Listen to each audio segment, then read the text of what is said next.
AITA for kicking my husband out after discovering his secret online life?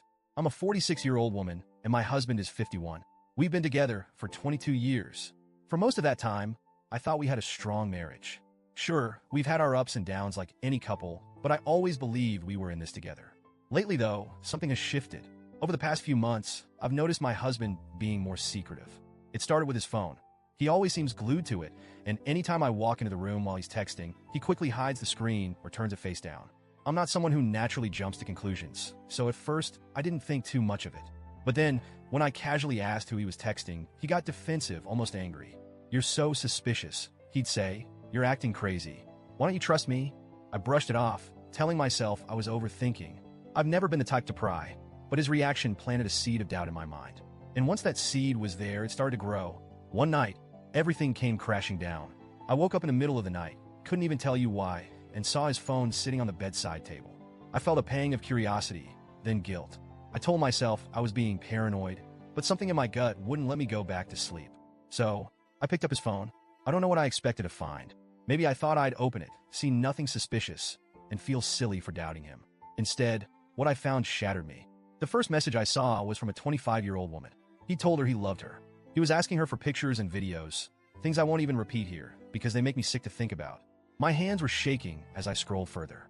There were DMs to multiple women, some I recognized from his past, and others I'd never heard of. And the accounts he was using? I didn't even know they existed. He'd been hiding whole parts of his online life from me. In that moment, something in me broke. I didn't cry. I didn't scream. I just shut down. I got out of bed, went to the closet, and started folding his clothes. I needed to do something, anything, to keep myself from falling apart. When he woke up and saw me packing his things, he looked confused. "What are you doing?" he asked. I didn't say a word. I just handed him his phone. The color drained from his face. He knew. At first, he tried to explain. "It's just flirting," he said, his voice panicked. "You don't understand. It's harmless." But when I didn't respond, his tone changed.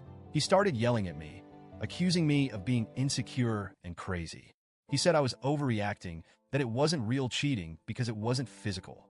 For some context, he hasn't worked in 15 years. I've been the sole provider for our family, covering every expense while he stayed home. I've always done it without complaint because I loved him and believed we were a team. But now, I felt like a fool. I told him I was done.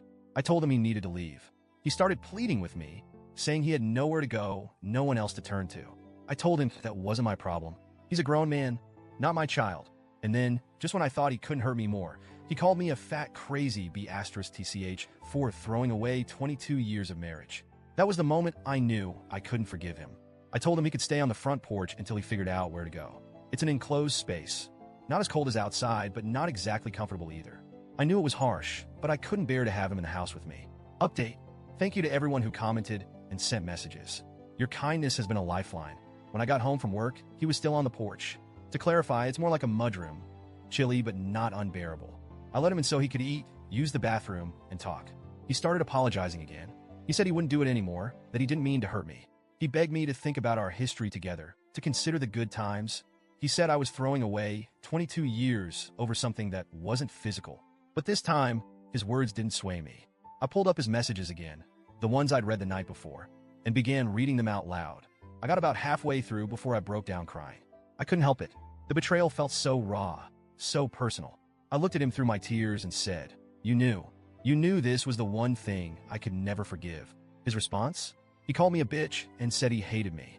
Hearing those words from him, after everything I've done for him, was like a dagger to my chest. But in a strange way, it also gave me clarity. I told him I'd posted our situation on Reddit and began reading some of your comments to him. I read the ones from married men who said they'd never treat their wives this way.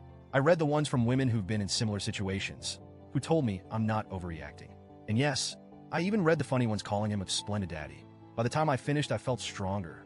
I told him he needs to figure out where he's going because I want him out by Friday. He tried to apologize again, but I'm done listening. I deserve better than this. I took his phone away, so at least he can't use it to contact anyone else while he's still here. And as painful as all of this is, I feel like I'm finally taking control of my life. I won't lie, I'm miserable. I've spent over 2 decades loving this man, building a life with him. And now it feels like I'm losing everything. But deep down, I know I'm making the right choice. Thank you to everyone who took the time to comment, message, or just read my story. You've helped me find the strength to stand my ground.